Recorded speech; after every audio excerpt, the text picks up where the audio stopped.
Tengok ni ada tekok. Ada tekok bodoh nampak. Ha.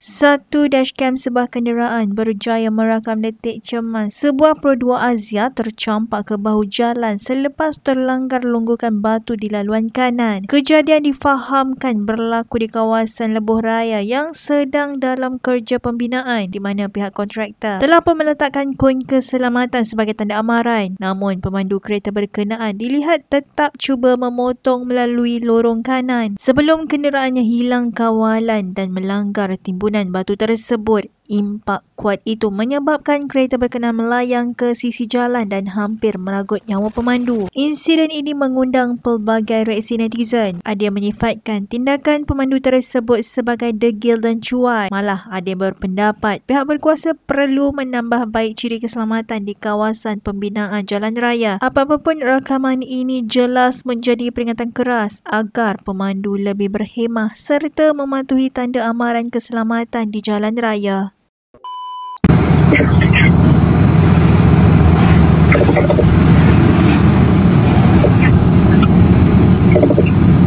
Tak hati guna. Lorong je masal tak hati guna.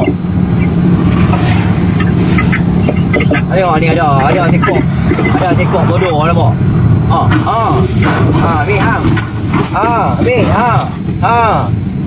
Pandai sangat.